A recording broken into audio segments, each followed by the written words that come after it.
Afafy, FET, Satilakry, Midamikry. Tafiditra tanteraka ato anatin'ny fotoam-pankalazana izao taon-jobily FET eto Madagasikara izao moa isika. Ka araka ny efa nampiomanina antsika dia ity alahady ity no anehoana amintsika eto ny tantara izay nolalovan'ny FET nandritra izay 100 taona izay. Ka afaliana ho an'ny foibe nasionaly ary afaliana ho antsika Afafy FET manerana ny nosy mihitsy ny manaraka izao tantara fohifohy tsotsotra ny aina ny fivondronana ekastika ny tanora teto Madagasikara izao. Ka dia manasa antsika rehetra aharitra anaraka an'izany hatramin'ny farany.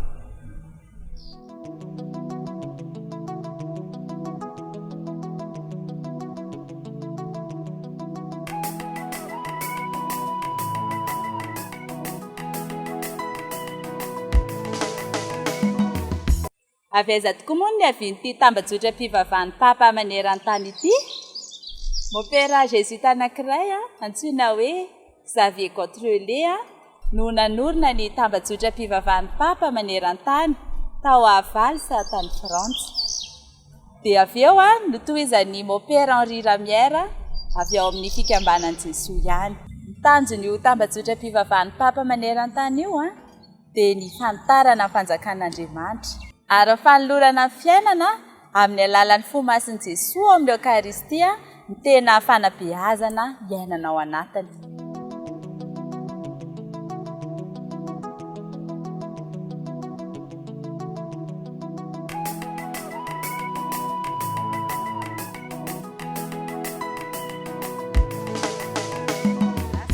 Tao amin'io apôstolan'ny fivavahana io no nipoiran'ireo vondrona ankizy madinika izay navondry ny Père Cross. Tamin'izany moa dia efa nanombotomboka ny ady ka ny olona moa rehefa miady dia amin'ny alalan'ny basy, amin'ny tafondro, amin'ny fitaovam-piadiana maro samihafa. Fa ireo ankizy ireo kosa dia tena hoe nitolona mbavaka ireo, nivavaka izany azo ny tena hoe fitaovana nampiasainy. Izay indrindra nahatonga azy natsoina hoe tafika kely ny aina fivavahana satria efa nanana endrika croisade eucharistique sahady izy tamin'izany. Dia inona ary ny tena nataondry zareo tao tamin'izany? Nazoto ny vavaka, nanao ny fanolorana ny andro, namonjy lamesa, na dia mbola tsy vita kominio voalohany ary ny akamaroan'izy ireo dia tena hoe miaina izay aim-panahy ny tambajotram-pivavahan'ny Papa maneran-tany izany zareo. Dia teo ihany koa ny fanaovana sakrifisy, ny asa fandavan-tena mba tena hisian'ny fandriam-pahalemana sy tena hoe hitsahara ny ady. Nanampiaingana tamin'ny fampiroboroboana sy fampivelarana io apôstolan'ny fivavahana io i Mopera Henri Ramière jésuite. Izy moa dia mpampianatra teolojia sady mpampianatra ireo mpiofana ho pretra. Anisan'ireny ary Mopera Jacques Berthieu izay pretra diocésiana tamin'izany fotoana izany. Kanefa taty aoriana izy dia voasariky ny aim-panahin'io apôstolan'ny fivavahana io ka lasa niditra tao amin'ny fikambanan'i Jesoa. Dia tao aorian'izay moa izy dia voahiraka ho misionera ary tena nisafidy an'izay mihitsiny ary taty aoriana moa dia rahantsika malala fa lasa olo-masina izy Masindahy Jacques Berthieu.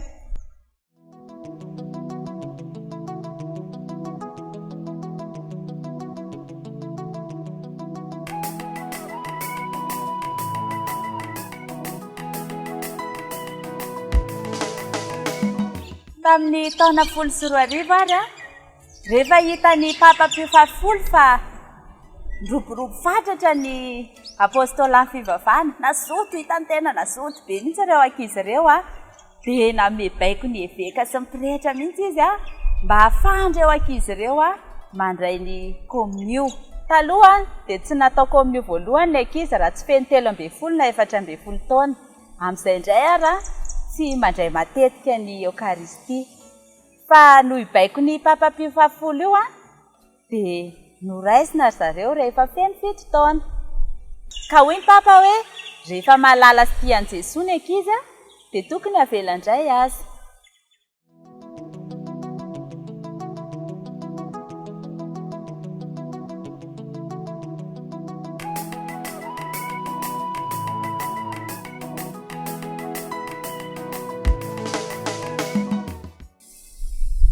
no ny baiky ny papa ray masina mpifahafolo a momba ny kominion'ny ankizy zay noresahintsika tetsy ampiandohana dia nanao antsoavo ny kongresy eukaristika natao tany Lourdes tamin'ny 419 ho fiorenany fikambanan'ny ankizy zay natao hoe croisade eukaristika.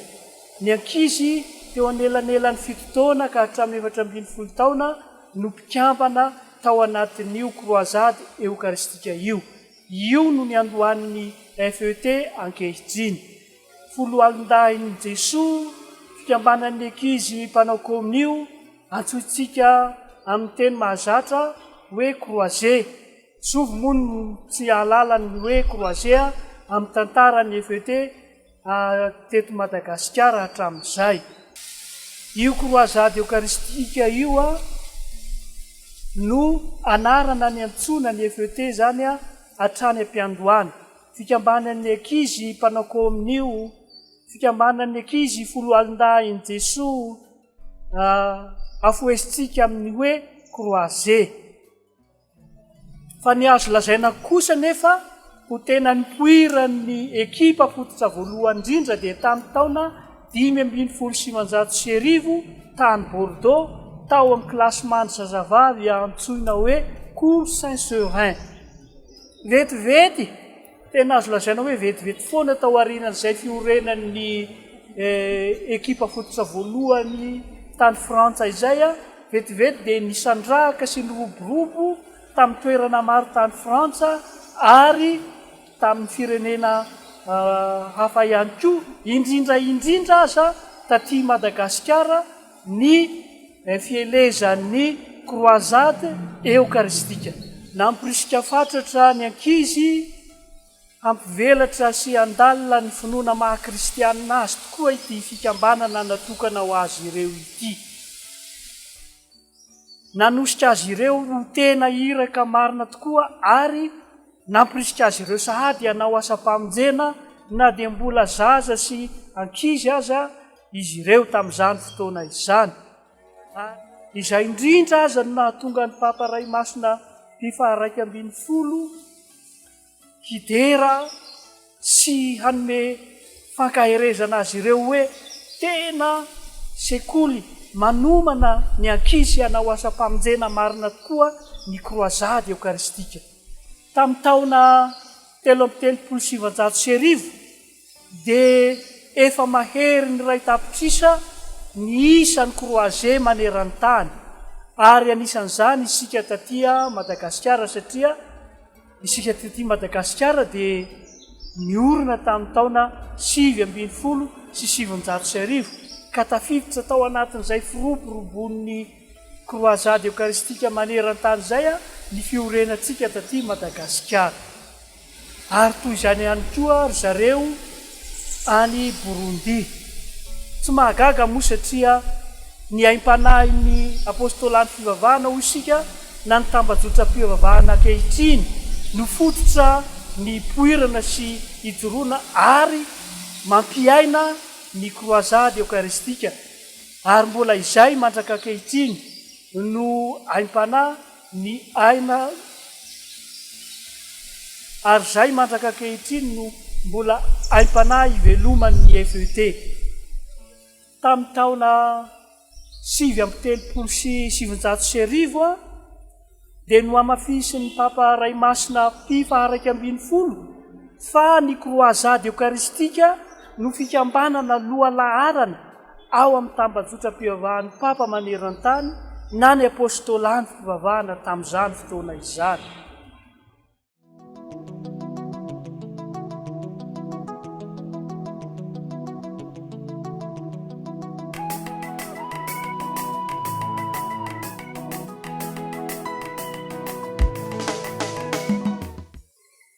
Ny Papa Pio 12 dia naniry fatratra ny mba hisiny sampana ho an'ny tanora ao anatin'ity croisade eukaristika ity mba hisiny fitohizan'ny fanabeazana ho andreo ankizy ireo ary dia hatao mifanentana amin'ny sokajy taona ny tanora izany.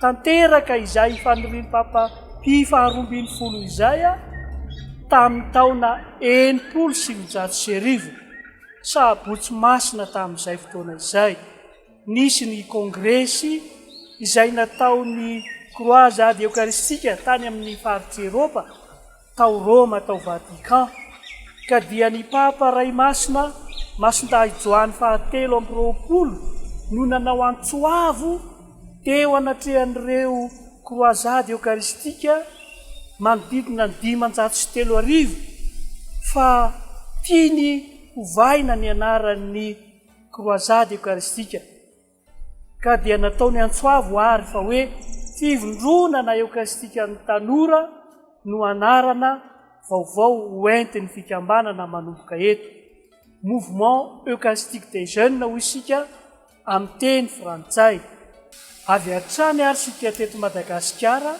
dia nampiatra sy nandray io anarana vaovao hoe fivondronana eucharistique ny tanora io ary tamin'ny marsa 1970 no nankatoavy ny Papa Ray Masina Masindahy Paul fahenina ny sata vaovao ny fehin'ny tambatsotram-pivavahan'ny Papa maneran-tany miaraka amin'ny FET tamin'izany fotoana izany.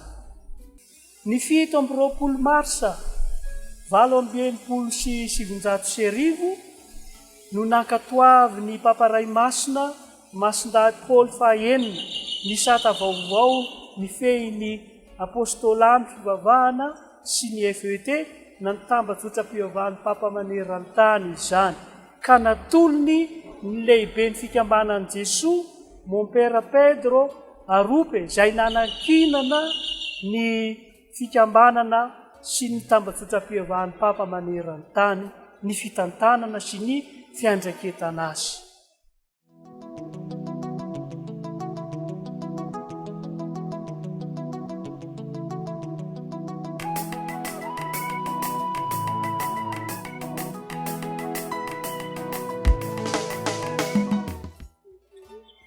Fananahoana kosa indray ara ny tantara nahatongavan'ny FET teto Madagasikara. Ataoko fa tsy vitsy amintsika no mahafantatra ary malantsy mijery mihitsy izay tantara ny andohan'ny FET teto Madagasikara izay. Kanefa tsy mitsatra isika mampatsiahy sy mamerimberina foana hoe manahoana tokoa izay ny andohan'ny FET teto amintsika teto Madagasikara izay. Tamin'ny 12 Novambra taona 1970 andro fankalazana ny Masimbavy Cécile no niorina tao amin'ny paroasy Faravohitra Antananarivo ny croisade eucharistique tamin'ny alalan'ny Mopera Joseph de Villèle, pretra jésuita izy io. Mivavaka, manao asa fandavatena, manao communio ary aoka ho apôstôly ny baikon'izy ireo tamin'izany andro izany. Tamin'ny taona 1970 vao tena naniry sy niroborobo izay croisade eucharistique izay hita tanaty paroasy maro indrindra teto Antananarivo tao amin'ny paroasina Batonlipo, Andohalo, Faravohatra ary hatrany Arivony Mamo azy.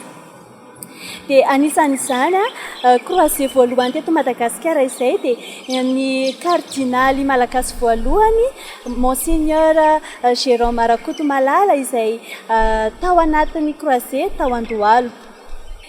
Tamin'ny taona 1970 no nanana gazety voalohany ny croisé dia niafatro izany izay mbola hitantsika amin'izao boky entina nabeazana ny iraky Kristy sy ny vavolombelon'ny Kristy. Ary tamin'ny taona 1970 no nankatoavy ny évêque teto Madagasikara ny foibe fa tamin'izany izy mbola nantsoina hoe tantsoram-pireneny aina sy famonjena fivavahana sy ny FET ary Mopera Jean Burck izay aumônier nasionaly voalohany teto Madagasikara no niandraikitra izay hatramin'ny taona 1970. Ny taona 1700 dia efa nitondra ny anarana fivondronana eukaristika ny tanora ny croisade eukaristika. Ny taona 570 vao nandray ny anarana hoe iraky kristia ny croisé izay sampany zandriny indrindra tamin'izany fotoana izany. Ary ny taona 1340 vao nosokafana ofisialy ny zandrin'ny Kristy izay hitantsika any anaty fikambanana antsika fa natokana ho an'ireo ankizy 4 taona hatramin'ny 7 taona.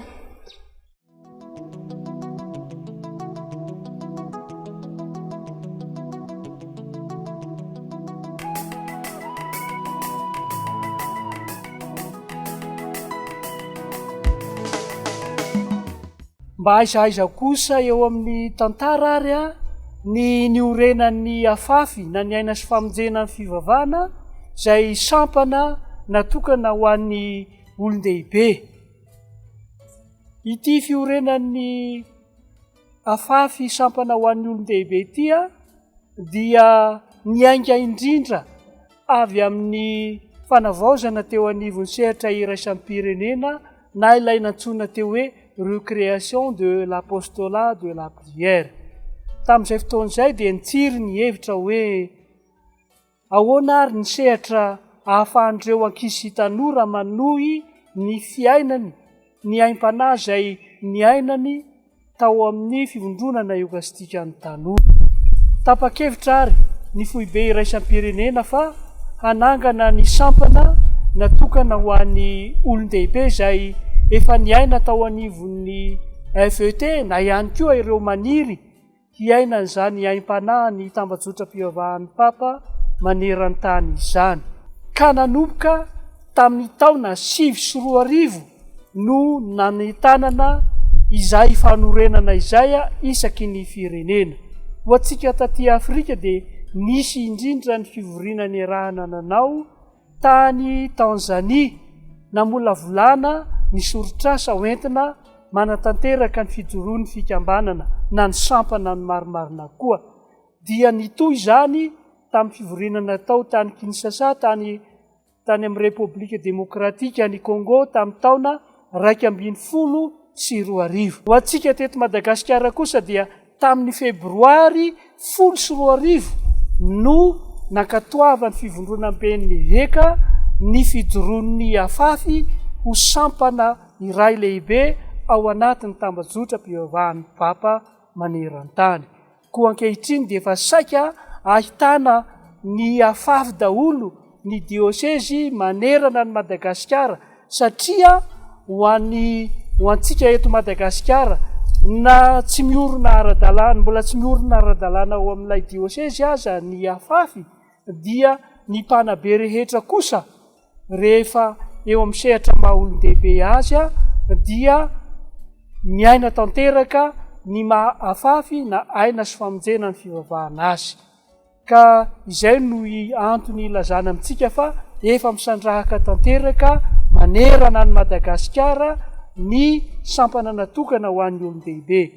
Ny FET zany sy ny afafy ireo no sampan'ny tambajotra-pivavahan'ny Papa maneran-tany eto Madagasikara, fa isika kristianina vita-patemy rehetra kosa dia miaina tanteraka izay aim-panahy ny tambajotra-pivavahan'ny Papa maneran-tany izay miompana indrindra amin'ny vavaka fanolorana ny andro ampanaovy ny Papa sy anentanany Papantsika isan'andro.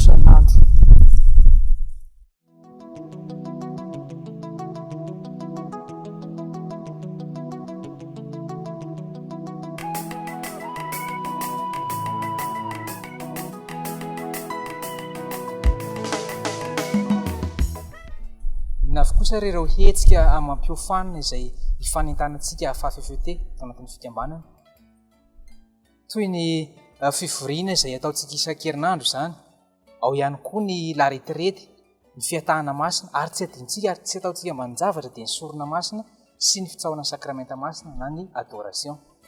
Tsy adintsika ihany koa ao anatin'izany ny lasim-piofanana na ny session de formation, ao ihany koa ny lasin'asa-pamonjena, indrindra ny asa misionera izay anamariantsika manokana ny volana ankalazantsika ny fetiny Masambavy Teresin'i Jesosy zazakely. Mbola ao ihany koa ny fitoriana vaovao mafaly amin'ny fomba miavaka ataontsika asiana mariantsika ny fetiny Masinday François Xavier. Ao ihany koa ny zakabe sy ny kongresy. Ampahany ihany reo amin'ireo hetsika fanaontsika fa isika tsiraray avy any amin'ny ekipa fototra na any amin'ny diosesy ihany dia samy manana ihany koa ny hetsika ataontsika mampiavaka antsika amin'ireo iombonantsika ireo.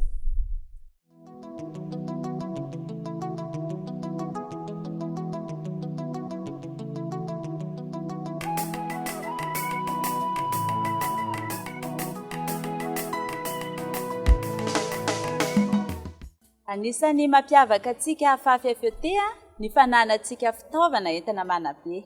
Anisan'ireny ny boky amangazety. Ao zao ny bokiraka ho an'ny sampana Zandrin'i Kristy sy ny hira Kristy.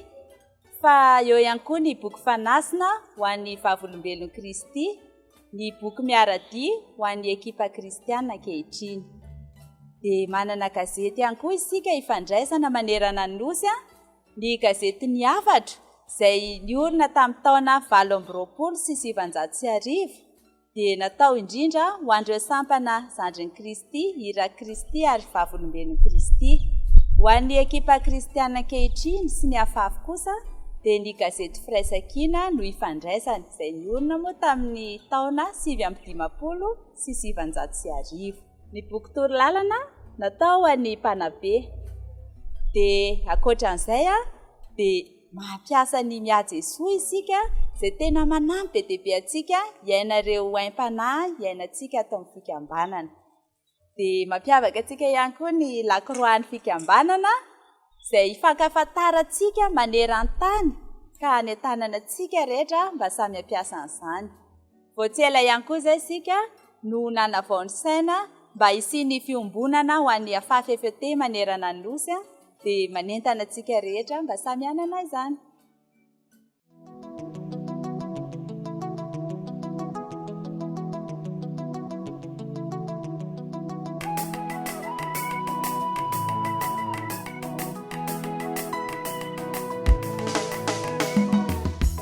Maro amintsika no mametra-panontaniana sy liana te hafantatra iza daholo ary ireo mpirehetra ny fandimby, ny andraikitra sy ny tantana ny gazety hatramin'izay. Tsy zoviana amintsika intsony moa fa Mopera Joseph de Villèle no isan'ny nitantana voalohan'ny fikambanana teto Madagasikara. Nandimby azy tao Mopera Norbert Raland izay mpirehetra diosesianina. Isan'ny nampalaza azy indrindra dia ny fandroatana gazety, tantara ary tononkalo maro samihafa. Nandimby azy teo Mopera Robert Raland, mpirehetra diosesianina izy io. Izy dia isan'ny tena nalaza tamin'ny fandroatana tantara sy tononkalo maro. Nampalaza azy ihany koa ny fitantanana ny gazety Ny Hafatra. Nandimby an'i Mopera Robert Raland tamin'ny fitantanana ny gazety Hafatro, i Mopera Jean-Baptiste Rakotovao mpirehetra jezuita ihany koa izy io. Tsara ho fantatsika ihany koa i Mopera Léonard Marsan, izay mpirehetra jezuita ihany koa, izay nalaza tamin'ny fandalinana baiboly, indrindra fa tato amin'ny FET dia ny fandroatana ny anipy izay mirakitra ireo tantara masondriana maro izay mbola hitantsika ny anatin'ny bokiraka hatramin'izao. Ny taona 1970 ary no nekeny fivondronam-beny veka ny fijoroany croisade eucharistique teto Madagasikara, ary nanomboka teo no nisiany homonie nationale na nendrena ihany koa ny Mopera Jean Burke izay avy ao amin'ny fikambanan'i Jesoa hatrany ny tantana ny fikambanana teto Madagasikara hatramin'ny taona 1970. Anisan'ny nampalaza Mopera Jean Burke tamin'ny taona 1970 ny nananganana ny ekipa kristianina ankehitriny. Niaraka teraka tamin'io eka io ihany koa ny gazety Firaisankina izay efa nahitana ny dikateny malagasy sy frantsay. Nandimby an'i Père Jean Burke kosa i Mopera Julien Rakotosoa izay mbola avy ao amin'ny fikambanan'i Jesoa hatrany. Izy io no Mopera homonie nationale nitantana ela indrindra ny fikambanana teto Madagasikara sy dia nandritra ny 13 taona, izany hoe ny taona 1970 ka hatramin'ny taona 20 ny tantanan'ny fikambanana tao anatin'izay taona maro izay dia nitondra fandrovana betsaka teo amin'ny fikambanana izy. Talohan'izay taona nitondran'izay nefa dia efa nanampy ihany koa ny Mopera Jean Burke izy tamin'ny fitantanan'ny fikambanana, ary mbola nanampy ihany koa ny ray am-panana ny homonie nationale ankehitriny izy tamin'ny taona 2024.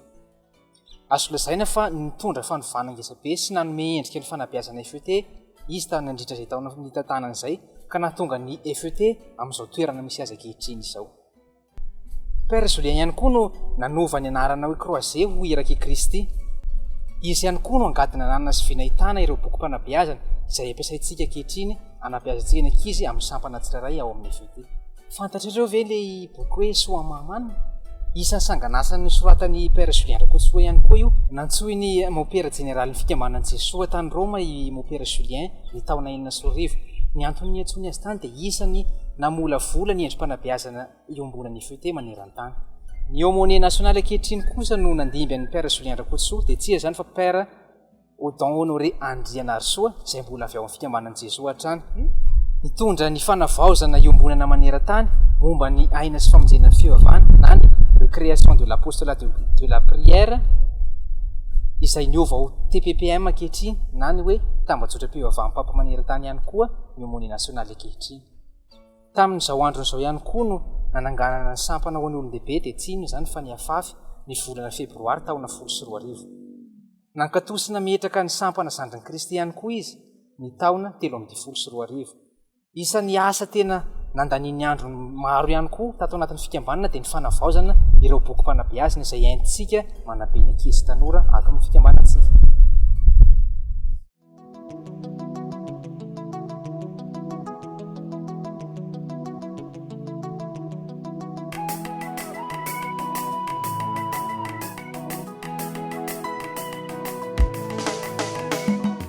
Alohan'ny amaranantsika ny tantarany afafy FET eto Madagasikara ary dia mba tsara ihany ny jerevantsika ny lafiny ara-pifandraisana eo amin'ny sehatra maneran-tany.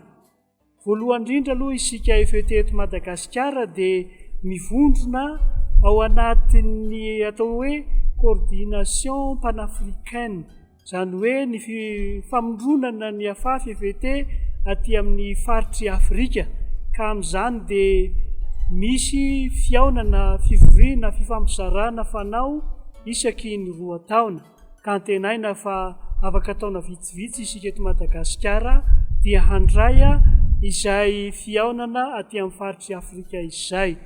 Eo ihany koa ny eo amin'ny sehatra maneran-tany mihitsy izay vao tsy ela fa tamin'ny taona lasa zao no nisy ny fiaonam-be maneran-tany nankalazana ny fa 570 taona ny TPPM natao tany Roma. Toy izany ihany koa 5 taona lasa izay ny fankalazana ny 100 taona ny FET maneran-tany izay nandraisantsika Madagasikara anjara mavitsika. Ka efa nisy ireo ataontsika hoe tale iraisam-pirenena nandalo nitsidika ny Madagasikara. Ireo tale iraisam-pirenena 3 mifanaraka dia efa samy nandalo teto Madagasikara avokoa. Teo i mon père Alois Van Doren, teo i mon père Claudio Barriga izay maro amintsika no mbola nahafantatra azy tamin'ny taona 2020 izay nisy ny zakabe ny vavolombelon'i Kristy natao teny Amboara Ambohitra Atrimo tamin'izay fotoana izay. Nanatrika io fotoan-dehibe io i mon père Claudio Barriga. Nandimby azy i mon père Frédéric Fornos izay mbola mitantana ny TPPM ny afafy FET maneran-tany ankehitriny. Izy tamin'ny taona 2024 namaranantsika ny fankalazana ny 100 taona ny FET maneran-tany nataontsika teto Antananarivo teto Madagasikara izany dia nanatrika io fotoan-dehibe io ka maro amintsika no efa nahita azy, ary dia mbola nikasa hamonjy ny kongresy tokony nitanterahina amin'izao daty tenenantsika izao moa izy fa noho ity valanaretina Covid-19 tia dia tsy afaka ho tonga nanandray anjara sy nanatanteraka ny famanginy atsika teto Madagasikara.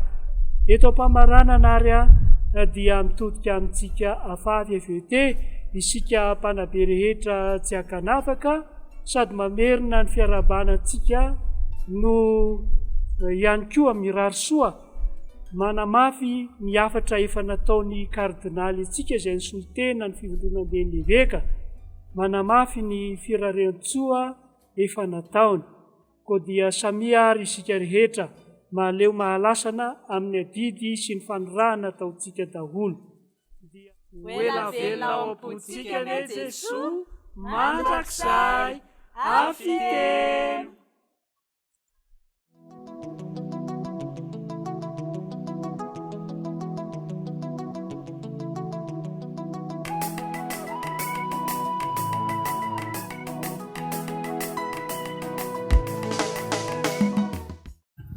Amin'ny anaran'ny Ray sy ny Zanaka sy ny Fanahy Masina.